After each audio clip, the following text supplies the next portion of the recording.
Welcome to Gaslit Nation. I am your host, Andrea Chalupa, and today we're joined by Jennifer Wright, an acclaimed author and journalist who has written extraordinary books on extraordinary women. They include Madame Restell, The Life and Death and Resurrection of Old New York's most fabulous, fearless, and infamous abortionist, and her latest, Glitz, Glam, and a Damn Good Time, How Mamie Fish, Queen of the Gilded Age, Partied Her Way to Power. And also, Get Well Soon, History's Worst Plagues and the Heroes That Fought Them. Jennifer Wright's work has been featured in the New York Times, the Washington Post, Harper's Bazaar, and the New York Observer, among other great outlets. And I'm so excited to have you on Gaslit Nation. Welcome, Jennifer. Thank you so much for having me. I am so excited to talk about these women. Yes. So tell us about Mamie Fish, because obviously the Gilded Age, we're living it again with historic levels of income inequality, the oligarchy, the rich are just beyond fancy with their mega yachts and space shuttles. So why Mamie Fish? Why today? I think that's actually such an interesting introduction for why I wrote this book, because one of the huge differences between the Gilded Age and the age we're currently living in is that in the Gilded Age, wealth was defined by feminine aesthetics. I think when we look back on this period, we remember beautiful gowns, beautiful art, beautiful architecture, these incredible mansions that are very carefully made out of marble and designed to look like old world European buildings. And women were really the force behind all of this. Also, when you look at fascinating figures from the Gilded Age, we look at people like Alva Vanderbilt. We look at Lena Astor. We look at people like Mamie Fish. There's now the show on HBO that really just is dominated by Gilded Age. Interesting women. Indeed, yeah. And when I think we think about wealth and power now, we think about Jeff Bezos. We think about Jeff Bezos. We think about Elon Musk. We think about overtly phallic symbols like rockets going off to space, like these incredibly muscular cars that are, I think, only appealing. I'm sorry, I didn't want to come out against Cybertrucks in the first 5 minutes of the show. That's a safe space for that. It's a safe space to think Cybertrucks are ugly. That's great. Yeah, the swastikas. Yeah, they're swastikas, exactly. I think these are things that are really channeled towards a group of men who listen to Joe Rogan podcasts. And we don't really know much about these men's wives. We know that Jeff Bezos is the most divorced man in history. His girlfriend seems to appear silent and very made up by his side anytime they go anyplace. We know a little bit about Mackenzie Bezos because she is now divorced. We know a little bit about Melinda Gates because they are now divorced. But these women haven't really been the driving force behind the aesthetics of this age the way they were in the Gilded Age. And I think that is an interesting kind of soft power that women were able to wield at that time. That the people really wanted to impress were the female halves of these couples because they wielded so much social power. Right. So the men were out there shaping it as schematics. Yeah, the women were throwing the parties and building the homes and decorating the homes and making fashion a thing. And making opera a thing and building the new opera house in New York and convincing people to use American dressmakers rather than Parisian dressmakers. One of Mamie Fish's contributions was patronizing the first fashion show that regular people could attend that was thrown to benefit war widows in Europe. So these things that I think we still associate with glamour and kind of the appealing feminine face of glamour were all really carved out by women during this age. So wouldn't this be almost like a Kristen Cinema girl boss idea of women empowerment? Yes, absolutely. Yes. Mamie Fish hated suffragettes. Yeah. Yeah. Hey. Yeah, I think it's interesting that both Mamie Fish and Madame Restell did not see a need for women to vote. In Mamie Fish's case, Mamie Fish was the one woman in the Gilded Age who had an incredibly good husband. Every other husband you read about who is married to a wealthy woman during this period, it's like chronic philanderer, here are his many mistresses. He was away for 6 months on his yacht, which was filled with showgirls. Stuyvesant Fish was the one good husband. People talk about how he was like a knight who would ride into battle at Mamie's slightest word. One time she was coughing on a veranda at a party, and he said, "Darling, can I get you anything for your throat?" And she said, "Yes, I saw a diamond necklace in the window at Tiffany's." And the next week later, she was wearing it. So, yeah, Stuyvesant Fish, by any account, was absolutely devoted to his wife. He was apparently a big, burly, silent man who ran a railroad and just loved Mamie Fish. Which is delightful, but it does mean that when Mamie Fish talks about, like, well, why would you need to vote? You just talk about it with your husband, and then, he vote the way you both decided you should vote. Right. So Mamie Fish's husband would vote the way Mamie Fish wanted him to vote, but that wasn't every marriage at the time. No, and I think it is incredibly short-sighted of Mamie Fish, especially in an age where women are beginning to get divorced. Women are beginning to come out of the closet about the fact that, like, my marriage was very bad. I think one of the most terrible marriages I read about in this book is between Elizabeth Drexel and Harry Lair. Harry Lair was Mamie's best friend. He was very funny. He threw wonderful parties. He was very charming. He was very witty. He was also gay. And he did not tell Elizabeth Drexel this before they got married. Elizabeth Drexel was a very young widow. She was very beautiful. She was very rich. Harry Lair needed money.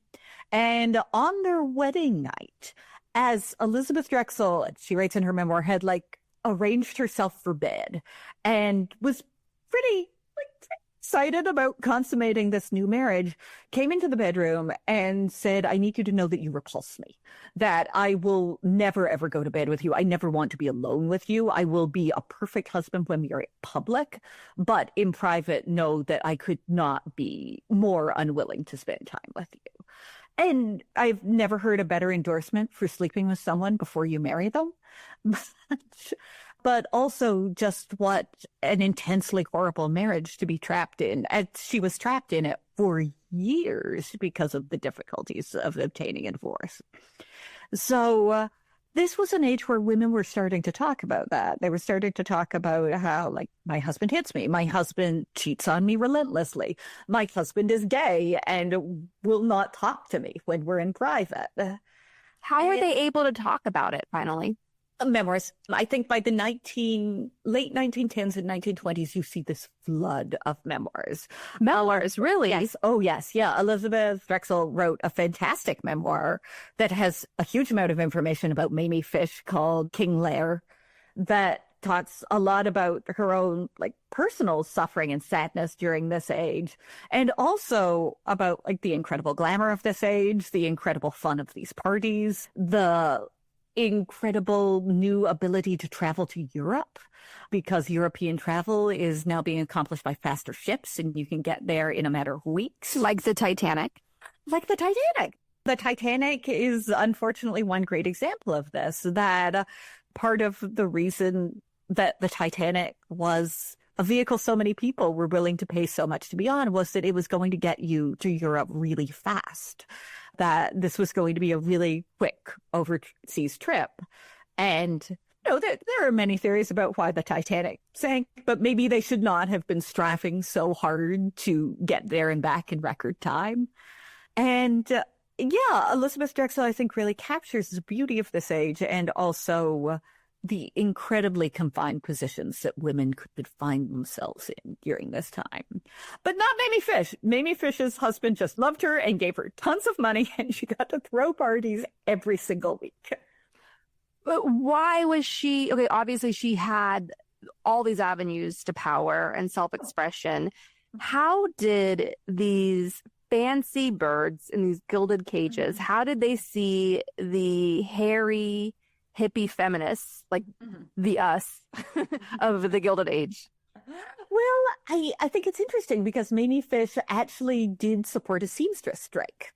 There were seamstresses who went on strike because they were incredibly underpaid and just working 16-hour days. Many of these women were 15 years old. They were very, very young. And Mamie Fish correctly heard about the strike and found out that nobody can live on this amount of money. I would never pay anybody who worked for me so little money. These women are incredibly young. And she did support the strike. And she didn't support it perfectly. When the owners of the factories came to her and were like, you actually don't know anything about this. You actually don't know how we have to keep our factories running. She swerves back and she's like, I don't know. Maybe they should figure it out amongst themselves. And then she swerves back again. And it's like, no, I'm on the seamstresses side again. And what she was able to accomplish that was very, very good with this was she was able to make all her friends give money to the seamstresses. She was able to support them during the strike, because she was very clear that if you don't support seamstresses, then you won't get invitations to my parties anymore. I will not like you. And people pulled out their checkbooks really fast when they knew that. Great.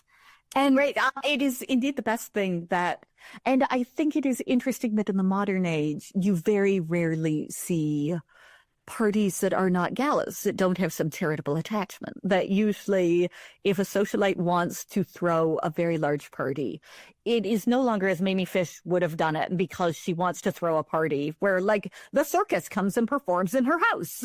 You see a little bit of that, but you see many more parties that are thrown on behalf of cancer research or children's hospitals or something that meets with a little bit less criticism if you throw a large party. Right, and that's to keep the poor people at bay, the bread and circus, to keep the guillotine away. So, but back then, were the oligarchs more generous, would you say, than they are today? Because right now we just witnessed the world's richest man mass murdering at least 300,000 people. So all this last aid, up to 3 million. Right? That's some estimates say. So were the oligarchs back in the Gilded Age, were they mass murderers too? Oh, well, that's a good question. And it depends on how you feel about what they did to people in factories, which condition children. Get in there, get the black lung. Yes, if they can play, they can work. So, yes, I would not say it's good. I do think part of the reason that industry and factory work is particularly terrible during this time is that in 1800, 94% of Americans lived in the countryside. By 1900, 40% of Americans lived in cities. People didn't really have a good handle on who is able to work, because if you are coming out of an entirely rural society, children do start working on farms at a very young age. At least they did at the time. One of the reasons that people wanted to have many, many children, if you lived in the countryside, was children can start doing simple tasks around the farm by the time they're about 4. More children means more people working with you on the farm. It means the farm runs better. It means you can plant more crops. It means you can grow more crops. All of that makes for a net positive in having children. That is not a positive when you are living in a 1-bedroom apartment in a city. That is suddenly a huge negative because now you just have more mouths to feed. And I think a lot of people did try to figure out, well, we'll just work it the way we did in the countryside. They'll just start working at a really young age. No, they can't. No, it's not oh, they clean chicken eggs. No, work in a factory is different and they keep dying. So I think that is something that people are quickly finding out during this age. People also do not have a good handle on how much work a person should be doing in a factory. Because again, if you are living on a farm and you are harvesting crops, maybe that's just an all-day thing. You shouldn't be working for 16 hours a day in a factory. It's different and it's really, really hard. So factory work is kind of just developing during this age, and people are developing it terribly, and people are dying like crazy in the factories. Triangle Shirtwaist Fire. So there are no good protections, and people are starting to unionize during this time. And that's the only thing that really changes it. People going on strike en masse and getting support from figures like Mamie Fish, and Alva Vanderbilt is an incredible supporter of suffragettes and working women, and also divorcing your bad husband. Alva Vanderbilt is very ahead of her time during this age. Mamie Fish is not. Mamie Fish is effective at wielding soft power through parties. She's effective at promoting her husband's business through these parties because this was the first woman who really figured out how to throw incredibly fun parties. I think it's so fascinating. People talk so much about Mrs. Astor's ball.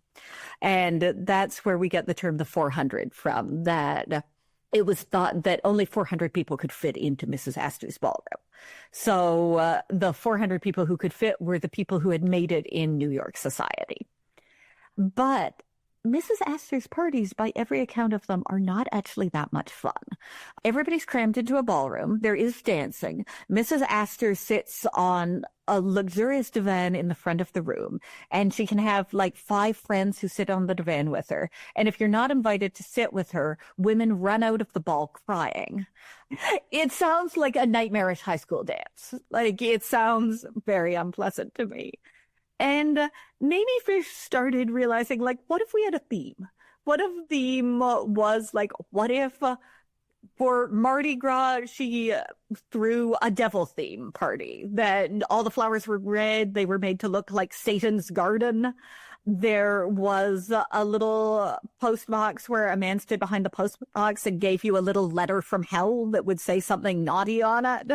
Like, these sound fun. She threw a banquet for dogs where a male friend of Mamie Fish was complaining to her that he thought that women actually like their dogs more than they liked men now.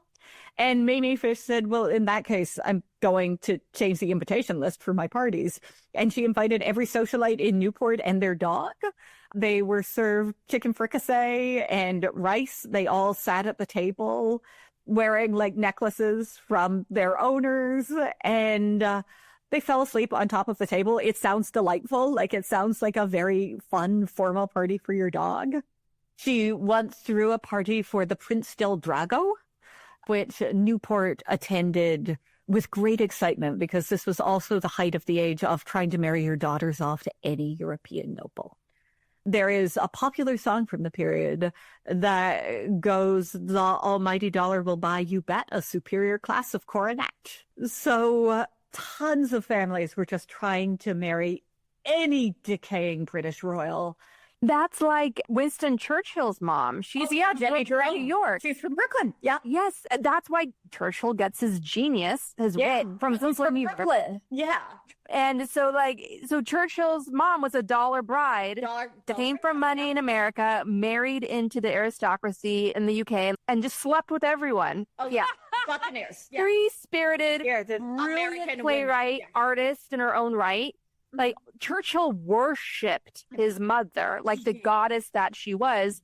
She was even sleeping with the king at the time, and the queen was just so entertained by her, didn't even mind. It's fine. Yeah. Well, that should be your next book, is like the woman that made Churchill. Jenny Jerome. She is incredible. She is incredible. There are a lot of good Jenny Jerome biographies out there. Believe me, I've thought. Of course, yeah. I just want to say, finally, to wrap that up, because I love studying Churchill, especially for these times that we're in, with, war with Russia and so on. But like, it's just so funny. Like, Churchill's mom didn't take an interest in him. And so, at all. Yeah, until he became more interesting, like prime minister. and it's because of his mom. Breaking letters from him in school to his mom. Worshipping her. Like, just worshiping her. And she like writes back every 5th letter. Like, she is clear time. I'm having too much fun. I'm writing I'm a bohemian writing a play.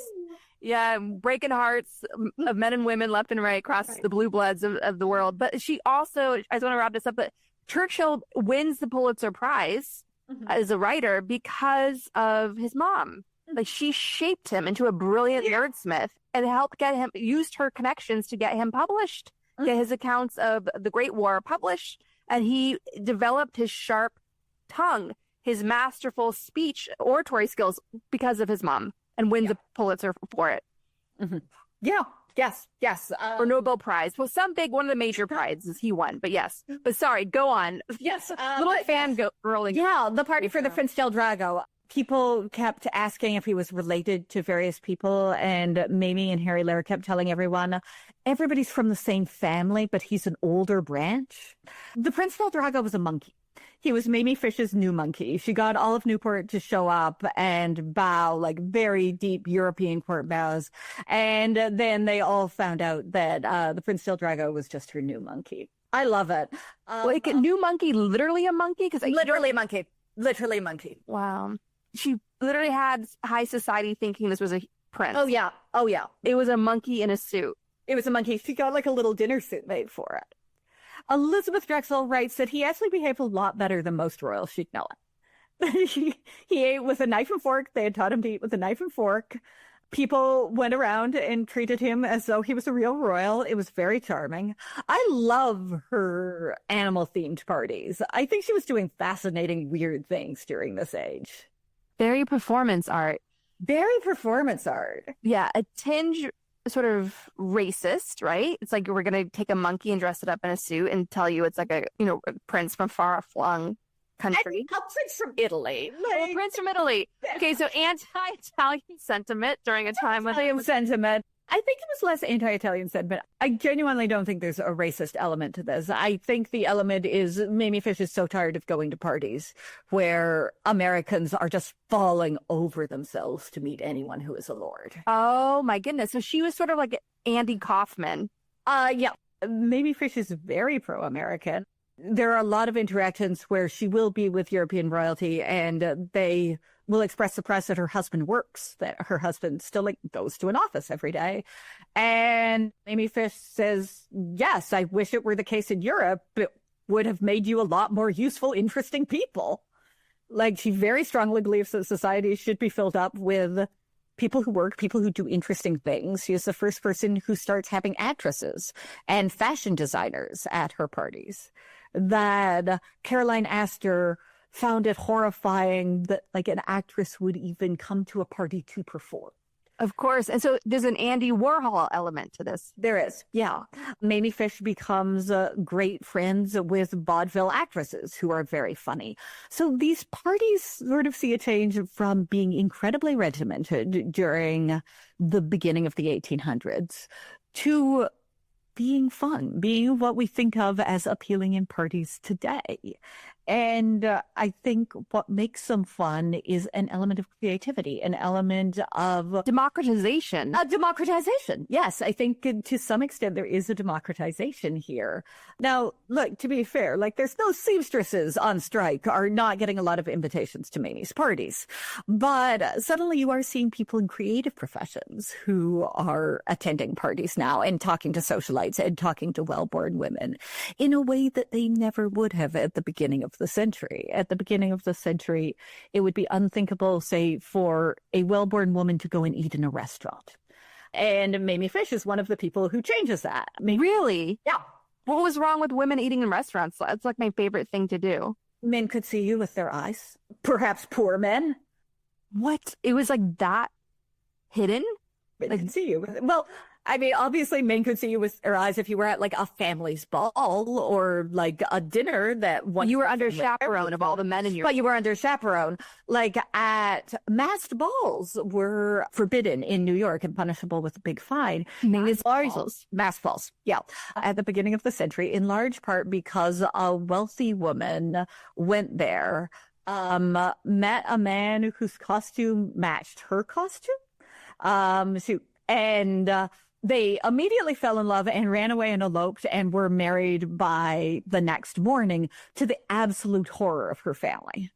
If you let your wealthy young daughter loose in a situation where she might find a man who she has anything in common with, and to be fair, if I was 16 and I showed up at a masked ball and I was I don't know, dressed as Supergirl and a man was dressed as Superman, I would be we have to get married. We match. If that's your one night out, the whole world is dead, blooming for you. Yes, the world bloomed and her family was horrified and they were banned for a long time afterwards. And there are newspapers from the early 1800s talking about how, if you go to Paris, you could attend a masked ball every single night. I love that that's the rebellious thing that people are pushing for during this time. So what advice do you have for us today in terms of how socializing, parties, creativity could help us in our resistance to, trying to force greater democratization? I think that's a really interesting question. I think, honestly, allowing women to shine in a way that we do not mock them for is important. That I think I've always kind of felt like The Real Housewives was popular in part because it came out during a financial crisis and people wanted to make fun of these gaudy women for being like gaudy and excessive and silly rather than direct the blame towards their husbands. I think we should, take some of women's work seriously in a way that we haven't, and take some feminine aesthetics seriously in a way that we haven't done very much of in the past century. I think insofar as there are good things to come out of the Gilded Age, they are things like the architecture is incredible. The architecture is all masterminded by women designing their homes and by women who wanted to give to museums and by women who wanted to make purchases of art.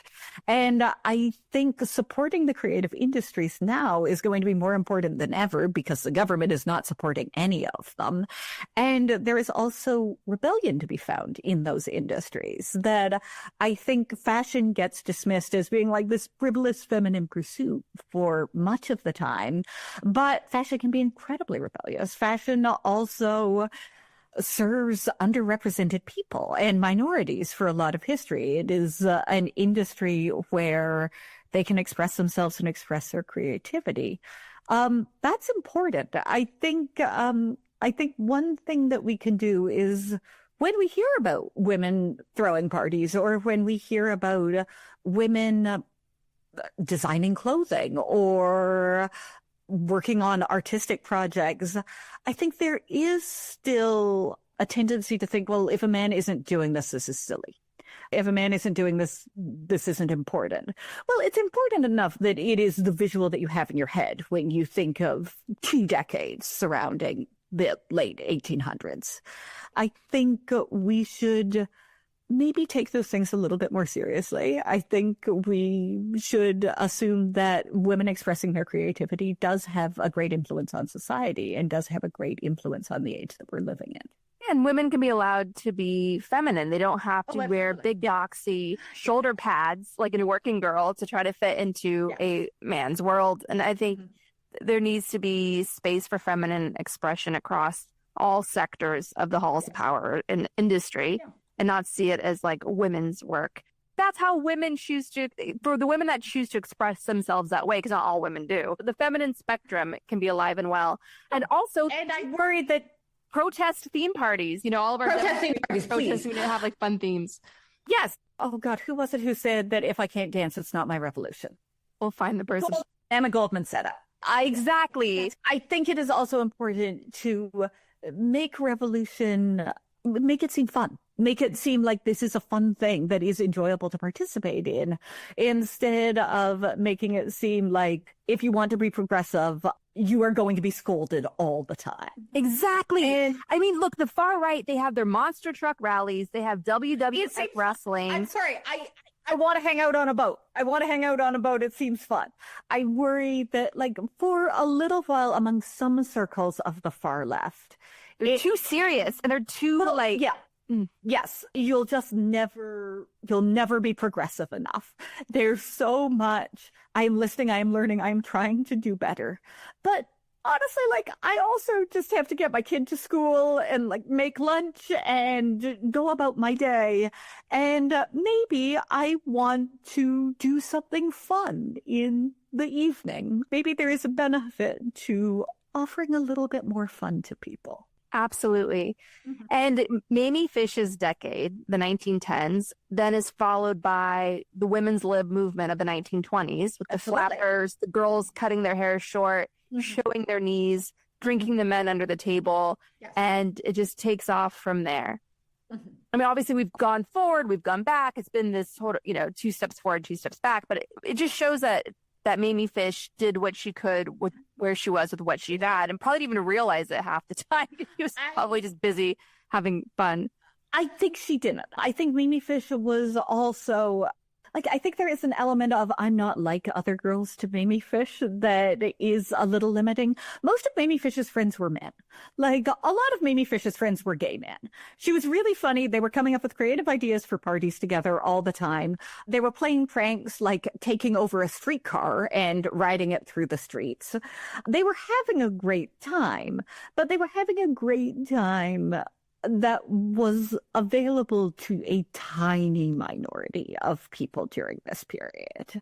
But that doesn't mean that it wasn't important that she started introducing actresses and comedians and fashion designers and artists to parties.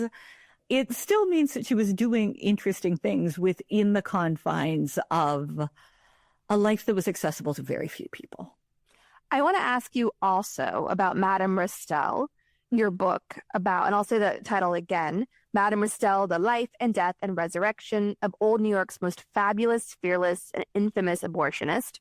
When this book first came out, you were giving lots of talks on, because it was right in the midst of Roe v. Wade, losing our abortion rights.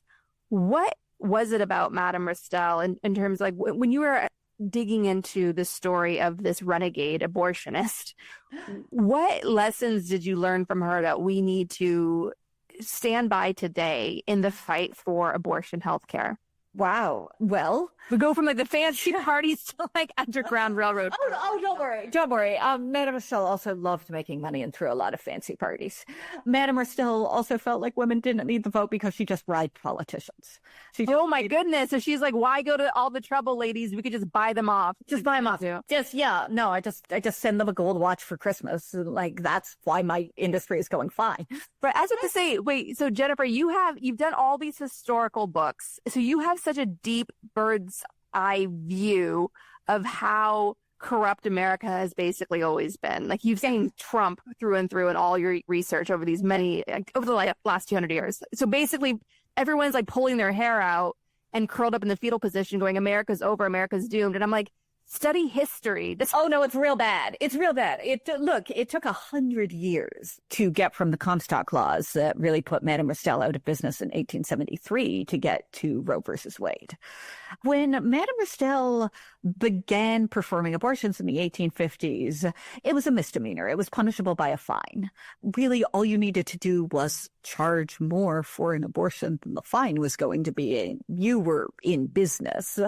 This was also a period, again, America's urbanizing. People do not want to have 12 children on a farm anymore. That is not a positive in a city. And in New York, it was estimated in the 1850s that 1 out of 5 women had an abortion. And many of these women would have many abortions. So abortion is the most effective means of birth control during this period. Now, Madame Restell was an immigrant. She came over from England. She was married to an alcoholic tailor. She did all his work for him. He died basically as soon as they got to America. So they're living near the 5 Points area, which you might remember if you've seen the movie Gangs of New York. It's not a great part of town. Madame Restell now has a toddler. She's trying to figure out how she will make any money. Like many women, she tried taking in washing and sewing and doing mending, but you don't make enough on that to live. You can't support yourself on that. So there are really 2 options available for her during this period. She can either do factory work, which means she's going to be working 16-hour days, but she has a toddler. So what a lot of people did during that period was they gave their toddlers laudanum, which is basically liquid heroin. And it means that your kid will be passed out most of the day. It was called the poor child's nurse. So people were, it's very bad. It's a bad plan. It doesn't work. They die a lot. So you either render your child unconscious for most of the day, or you become a prostitute. And I remember reading this and thinking, like, great, prostitution, that's my option. Fewer hours, not going to have to drag my child. Like, okay, that's fine, I guess. Most prostitutes only lived about 4 years. Syphilis was rampant. The violence against prostitutes was absolutely rampant. So your average life expectancy, if you go into that profession, is 4 years. So 2 terrible options. And I also I know this has nothing to do with her, but I love, there was this well-intentioned man doing a survey of prostitutes to talk about like what immoral qualities led them into this. And there was one who I think very sensibly said, well, why are you talking to us? Why didn't you talk to factory owners? Because if they pay us more and let us work hours where we could be with our children, we'd probably just work in factories. And the man writing this report was actually like, that's actually a really good idea. I don't know why we don't do that. Because corporate greed is absolutely unchecked during this period. That's why.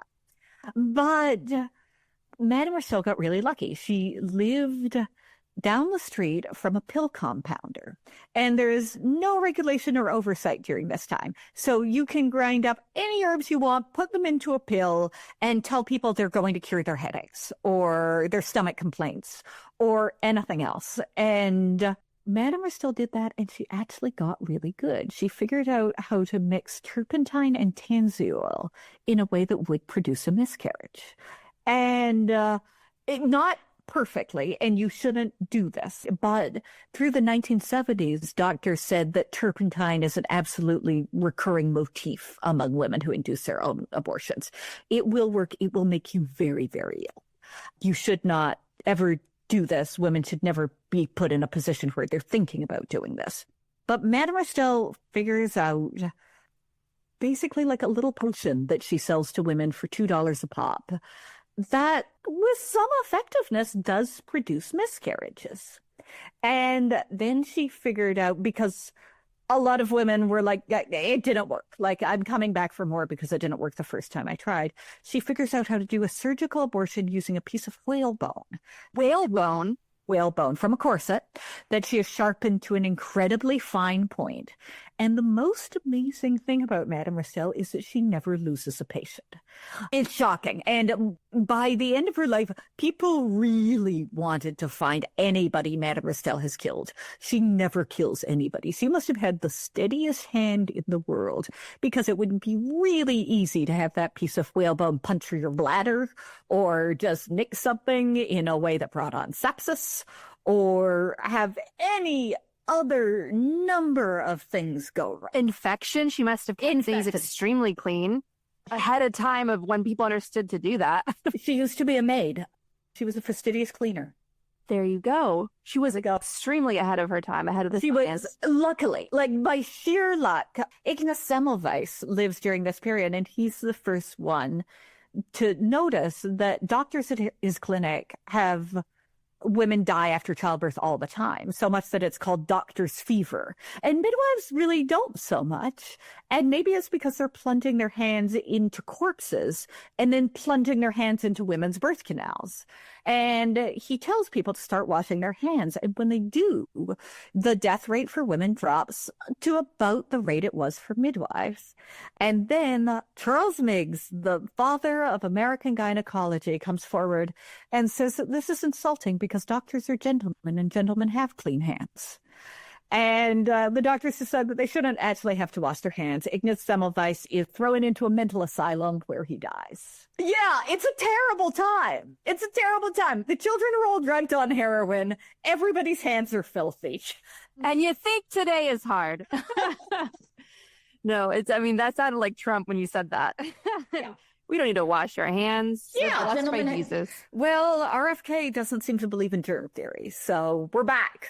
Yeah, we are back. We are back in some ways. We're headed there, guys. We're headed there. We don't stop it. We don't throw these theme parties in the streets. I know. Yeah. If we don't bring joy to the revolution, I don't know what we're going to do. Exactly. Culture is where the policy follows. So, yeah, to some extent it is. Creative outlets change people's minds as much as any serious speech ever given. Like, good songs and good art can influence people, and they can make them hopefully see the world in a new way, fingers crossed. But Madame Restell continued to do this. She started having incredibly wealthy clients. She worked on a sliding financial scale where if wealthy men came to her, were like, my mistress needs another abortion, she charged them a tremendous amount of money. If a servant came to her and said, I need an abortion, she charged them very, very little, which seems very admirable. And she became one of the wealthiest women in New York. Yeah. In a fantastic little turn, an archbishop at St. Patrick's Cathedral in New York gave a speech about how she was immoral at one point. And he was about to build a house across from the cathedral, and Madame Restell outbid him for the land by so many hundreds of thousands of dollars that they could not refuse it to her. So she built a huge mansion there where she performed abortions. So he would have to see her every day. Shiro. Oh, yeah. Inspiring. Amazing. Love it. 10, no notes. That's amazing. Also, because people didn't want to live next to her, because this is like a woman of bad reputation, she figured out that she could build apartment buildings. She bought the land around her house, and instead of building other houses there, because families wealthy enough to buy a house in this prestigious part of town wouldn't want to be her neighbor, she built apartment buildings like she had seen in Paris, because there would be people who would be like, okay, we want to live in this really nice part of town, but we're 24. We cannot build a beautiful brownstone on this plot of land, but we can afford to live in like one of 4 apartments that are in this building that all have 8 beautiful rooms, and they're so beautifully laid out. And I looked at the floor plan of these apartments when I was writing the book, and it made me want to cry, because like an apartment like this in New York would go for like $15 million today. They were just so lovely. So she created affordable housing. Well, she created moderately affordable housing for like younger, very wealthy people who were going to be building a brownstone 10 years down the road. But yeah, she figured out you can have apartments. I think it's the second apartment building in New York. What? Yeah. New York was what before then? Brownstones? New York would be brownstones. If you were rich, you would have a house, or you would rent a house. And if you were poor, you would live in a tenement. So she's got the whole apartment thing going? Okay, tenements existed, but the idea of like a nice pied-à-terre, like I see, an idea of like you have money, but you do not have enough money for a brownstone. So you could live... Not a slum, not a brownstone or house, but the in-between. Okay. Exactly, yes. Yeah. So she got that going. She got that going, yeah. Wow. Yeah. She was really smart. She was really, really smart for someone who started her life as a maid-of-all-work in England. And how did the political establishment see her? Was she untouchable because all these powerful men needed abortions for their mistresses? For a while, yes. And she writes, we also know so much about her because she writes newspaper editorials. And one of them is like, how many of you have I helped? And she's really cracked down on by Anthony Comstock, who's such a fucking dork. It's so sad. Anthony Comstock was an intensely religious man. He was also a chronic masturbator. He was very, very guilty about his chronic masturbation. And his plan was kind of like, what if everybody else covered up? What if there was nothing to tempt me? And I think it's interesting. Anthony Comstock got a letter from a professor at a university, I can't remember which one, saying that in his experience, about 90% of young men masturbate, that maybe Anthony Comstock shouldn't feel the level of all-encompassing guilt that he feels about this. And Anthony Comstock writes back saying, like, that means that their souls have been blotted out. 90%, we have to stop that. It's a disease. It's like Elon Musk trying to get everyone pregnant with his baby. Jesus Christ. All right. So Anthony Comstock comes to New York after a time in the Civil War where everybody absolutely hates him because you got liquor rations in the Civil War. And people drank a huge amount during this time. Anthony Comstock didn't drink. That was fine, by the way. There were a lot of like religious young men who didn't drink. And the thing was like, you pass your bottle of liquor to like whoever had a friend die that week. Like you just give it to somebody else who's going to use it. Anthony Comstock dumped his liquor out on the ground while reciting religious passages in front of everybody else who was drinking. And they hated him so much. Anthony, to his credit, does seem to realize this. He talks about how, like, there's a strong feeling of hatred towards him from all the men in his unit who keep destroying his things. He is deeply despised. He goes to New York, where he gets work at a shop where the man he is working with has maybe a sexually transmitted disease. It's somewhat ambiguous, and historians go back and forth on what exactly happened here. But his friend basically tells him that he shows Anthony Comstock a pornographic picture, and then he tells him that he looked at this picture and his dick fell off. I personally have always felt that man is joking. Like, I think that man is making fun of an incredibly prudish man who he is now working alongside. But Anthony Comstock makes it a personal crusade to ban all pornography then. So he starts buying pornography, which is technically illegal. Like, photographs, and by the way, the photographs are fucking raunchy. Go on. I always thought, like, yes, pornography from this period, a woman, like, with her breasts exposed wearing jewels. Like, what a lovely photograph. Listening to a gramophone, yeah. No. It's, like, fully erect penises, like, lots of blowjob pictures. So Anthony Comstock makes it a point to go to the bookstores that sell like books of these pictures, bring them to the police office, bring the police officer back to the store, at which point the police officer reluctantly finds the man who is selling these pictures. And the day goes on. But Anthony Comstock notices that he's spending a lot of his own money doing this. So he meets the head of the YMCA, who is also very Christian and also believes that, like, young men moving to the city, like, this is a blight on them. They love porn. Like, we have to go back to traditional family values. And he gets funding from the head of the YMCA. And very quickly, he is able to start passing legislation that forbids not just pornography, although it does forbid pornography, but any writing about sex. Our knowledge about sexual intercourse falls off a cliff during this period. Because while before this, people are writing to each other quite readily about sexual affairs they're having, suddenly it's illegal by order of the U.S. Post Office to write letters that contain reference to sex because they could be examined.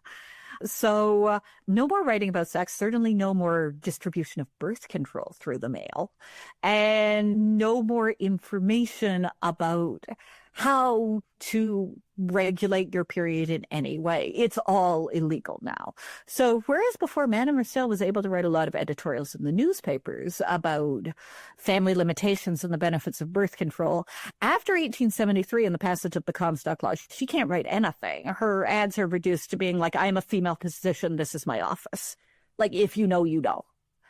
And this is how we end up with a whisper network regarding abortion, where people can't talk about it publicly, people can't write about it, people can't share information about it, and people can't send birth control through the mail. And it's one of the reasons that they're pushing to reinstitute the Comstock laws in Texas, because it would mean that you can't send the abortion pill through the mail to anyone in Texas anymore. It's bad. It falls off a cliff so fast. It goes from being a pretty normal thing that people talked about to no one talks about this ever. And by the way, it doesn't stop people from having abortions. It's thought that in some areas, the rate of abortion actually goes up after this. It's just you don't have Madame Restell anymore. You have women trying to do it themselves with coat hangers. You have women trying to fling themselves down the stairs. You have women going to doctors who are very, very unskilled, or friends who are just willing to try this because they think they heard about something about it from a friend of a friend.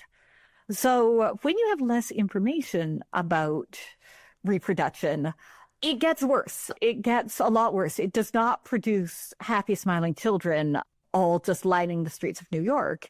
It produces unwanted children who you're drugging with laudanum now. And it produces a lot of women who have been incredibly injured by abortions. Wow.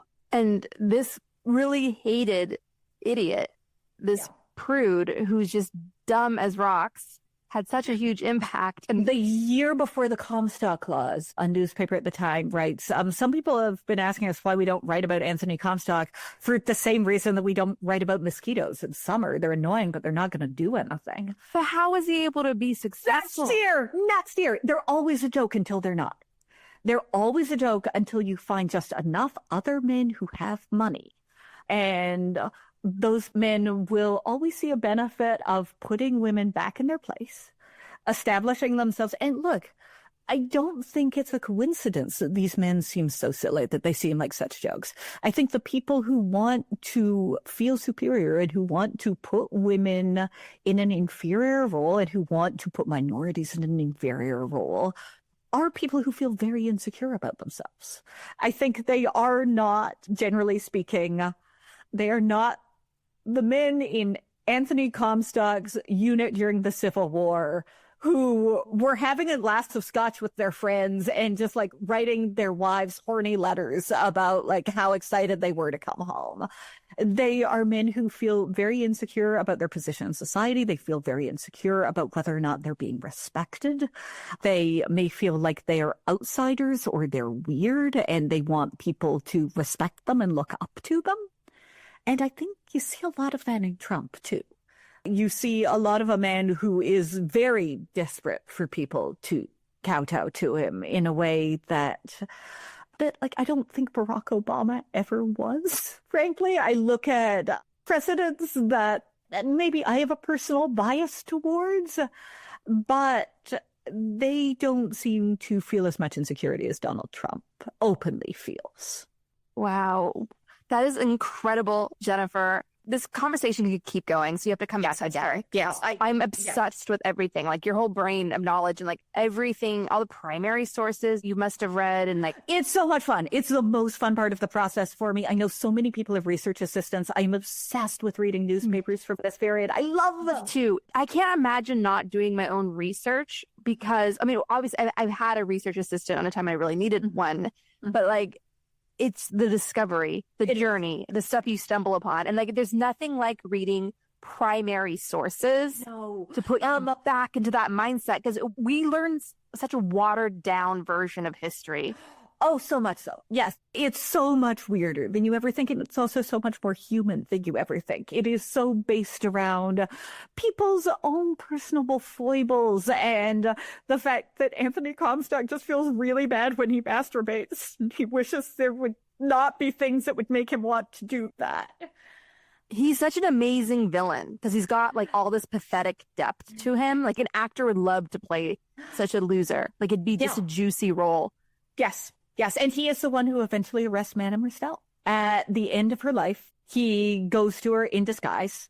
He says that he has, you know, a lady friend who is in trouble.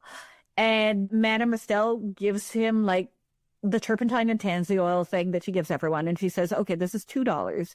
Have her take this. If it doesn't work by Thursday, you both need to come back. You need to send her back to me and I will perform an abortion. And then he does come back on Thursday, but he comes back with the entire police. Of course he does. Yeah. And Madame Restell is thought to have faked her death after this to escape sentencing and flee to France. We don't know if she either committed suicide or she faked her death. I personally like to believe that she faked her death. Oh, that bad bitch faked her death. I think, okay. How did she die officially? Officially, she committed suicide. She also, supposedly she slit her wrists in the bathtub. She sent all her servants home. A body was found in the bathtub the next day. The body was buried immediately. Her granddaughter, by this time, Madame Restell, had trained her as her apprentice. She was incredibly close to her granddaughter and grandson. So Madame Restell, before faking her death, behaved in a way that is... Madame Restell is cool as a cucumber through every event in her life. And then very surprisingly, she started running around to everyone she knew saying, I'm feeling suicidal. Just so you know, I'm suicidal now. In case you were wondering if anything was going to happen to me, it probably will on account of all the suicidal feelings I'm having. She's never done anything like that, which, like, people do feel suicidal. This is indeed, like, things are going badly in America. She might have been suicidal. But she did also talk to her lawyer about how if a body was buried outside of New York City, it couldn't be dug up and autopsied, right? And her lawyer is like, yes, that's correct. He's wrong. He's wrong. But there were a lot of cadavers that were available to medical professionals during this time. So the theory on her faking her death is that because her son-in-law also told the papers that this had always been the plan. The plan was always like, we throw a body somewhere, say it's her, put her jewelry on it, and then she gets the fuck out of town on the next boat. So a body was found in the bath wearing Madame Restell's jewelry and rings. It was later dug up. People who saw it said it didn't look a lot like her. But, like, also there was rot and, like, it had been buried very quickly. But we do know that all of her jewelry was gone from the house, mysteriously. And all of her money was gone. And when her 2 grandchildren, who she was insanely close to, showed up for the reading of the will, they did not show up in mourning attire the way people thought they would. They seemed in pretty good humor. And for the next 10 years, they took a 3-month trip to France every year. Mm-hmm. And she faked her death. She faked her death, and she died drinking champagne in Paris. 100%. 100%. I hope so. I hope so. And Comstock lives on. Like, he was an activist. This guy didn't have much political power other than being like a Leo. What's that guy that runs the Federalist Society? Leonard Leo type. You know, he just had powerful, influential friends that he made. He got lost past hysteria. He became the head of the U.S. Post Office so he could examine anything sent through the mail. Yes. Anything that might be considered profane. Right. And the person who ends up really stopping him is Margaret Sanger, who I know has become unpopular in recent years. I think her unpopularity is due to a quite large campaign by the right.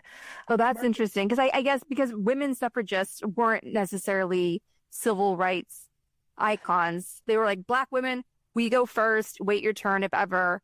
It's all about Margaret Sanger isn't even really interested in the vote. Margaret Sanger is interested in allowing women to have information about reproduction. She certainly doesn't say that she wants to do this to limit the population of Black people. That is an overblown rumor by the right. But Margaret Sanger wrote a column for an anarchist newspaper called What Every Girl Should Know that was just about reproduction. She was originally a nurse in the inner city. She was assisting a doctor during a very difficult birth. And after the birth was over, the doctor said to the woman, if you have any more babies, you will die. So no more babies. And the woman said, how do I not have children? Because my husband is going to keep sleeping with me. And the doctor, according to Margaret Sanger, laughed and waggled his finger at her and left. And the next year, she attended another birth of that woman where that woman died. So Margaret Sanger started writing a column called What Every Girl Should Know for the anarchist newspaper with the motto, no gods, no masters. And it gave information about how to not have children if you didn't want to have children. It was cracked down on by Anthony Comstock. The next issue of that column reads What Every Girl Should Know, Nothing, by order of the U.S. Post Office. And Margaret Sanger is called into jail at this point and tells them that she can't prepare a defense because she's writing a book about reproduction and she's going to distribute it to everybody. Margaret Sanger she fights Anthony Comstock every step of the way. She sets up clinics. Anthony Comstock raids them immediately. She sets up another clinic. Sometimes I think these things only change when there is one person who is not afraid to go to jail at all. When there is one person like Stellan Skarsgård on Andor, Their mind is the subtlest place. They live only for this one specific cause. I was watching that this morning when I was doing my bike exercise, and Stellan Skarsgård just came on the scene in Andor. Like, everyone's telling me to watch Andor. Oh my gosh, it's amazing. It's maybe the best show about fascism, and it's a Star Wars show. It's spectacular. So yeah, only Stellan Skarsgård vibes from Margaret Sanger. She cares nothing for any individual. She only cares about getting reproductive information out to women. And she's the founder of Planned Parenthood. And she's the founder of Planned Parenthood. Yeah. None of our heroes are perfect. Like, none of our heroes are perfect. They're really human. Like, Martin Luther King cheated on Coretta. Okay. Yes. So all the time. Yes. So like this whole sort of Madame Restell is so clear that she's doing this for the money. When people ask her, like, are you doing this because of a deep sense of sisterhood? She's like, no, I'm making so much money. You had no idea. Like, I have so many jewels. It's incredible. I mean, she's good at it, you know? She's great at it. Like, it coincidentally worked out really well. I think if you had told her, like, you could be a drug dealer and make even more money, she would be like, where do I sign up? I'm in. And Comstock went on to influence J. Edgar Hoover, and it shows. Mr. Comstock, I want to read everyone's mail because I'm such a creep. And J. Edgar Hoover's like, yes, sign me up. And then, so young J. Edgar Hoover carries the torch. Also, when you read his personal information, so much of it is just like his personal diary of, I saw a woman in a low-cut dress and I'm crying. She made me cry. I'm so upset because now I've been wrestling with God for the past 12 hours. Like, Jesus Christ, calm down. Just jerk off. It's fine. It's fine. Not everybody can wear a burqa to please Anthony Comstock. Yeah, I mean, American Taliban is right but the culture war hysteria that he really innovated, passed down generation after generation, here we are. Well, thank you so much, Jennifer Wright. It was so much fun talking to you. Your books are brilliant. You're going to come on for the next one. Yes, absolutely. Yes, thank you so much. Our discussion continues, and you can get access to that by signing up at the Truth Teller level or higher on Patreon. Discounted annual memberships are available, and you can also give the gift of membership. All summer long, Gaslit Nation, created with love and anger, has been presenting a special series featuring leading experts on how to smash the patriarchy and the oligarchy to make the world safer for everyone. Trump didn't happen overnight. Let's plant seeds of hope together. For the hottest of hot takes, join the conversation at the Gaslit Nation salons every Monday at 4 p.m. Eastern. I'll be there with our global community of listeners. Come for deep dives into the news, learn from fellow listeners, and share what's happening in your corner of the world. Can't make it live? Recordings of our Monday salons are available on Patreon, along with our monthly Gaslit Nation book club. Access the salons, bonus shows, ad-free episodes, and more at patreon.com/gaslit. That's patreon.com/gaslit. Thank you to everyone who supports the show. To help Ukraine with urgently needed humanitarian aid, join me in donating to Razom for Ukraine at razomforukraine.org. To support refugees in conflict zones, donate to Doctors Without Borders at doctorswithoutborders.org. And to protect critically endangered orangutans already under pressure from the palm oil industry, donate to the Orangutan Project at theorangutanproject.org. Gaslit Nation is produced by Andrea Chalupa. Our editing wizard is Nicholas Torres. And our associate producer is Carlin Daigle. If you like what we do, leave us a review on iTunes. It helps us reach more listeners. And don't forget to check out our Patreon. It keeps us going. Original music in Gaslit Nation is composed by David Whitehead, Martin Vissenberg, Nick Farr, Damian Arriaga, and Carlin Daigle. Our logo design was generously donated to us by Hamish Smythe of the New York-based firm Order. Thank you so much, Hamish. Gaslit Nation would like to thank our supporters at the producer level on Patreon and higher. Todd, Dan, Milo, and Cubby. Ruth Ann Harnish. Abby Zavos. Lily Wachowski. Ice Bear is Defiant. Sherry Escobar. Sydney Davies. Work for Better. Prep for Trouble. That's right. John Schoenthaler. Ellen McGirt. Larry Gasson. Anne Bertino. David East. Mark, Sean Berg, Kristen Custer, Kevin Gannon, Sandra Collins, Katie Masuris, James D. Leonard, Leo Chalupa, Carol Golstad, Marcus J. Trent, Joe Darcy, D.L. Singfield, Nicole Spear, Jans Alstrup Rasmussen, Mark, Diana Gallagher, Leah Campbell, Jared Lombardo, Randall Brewer, and Tanya Chalupa.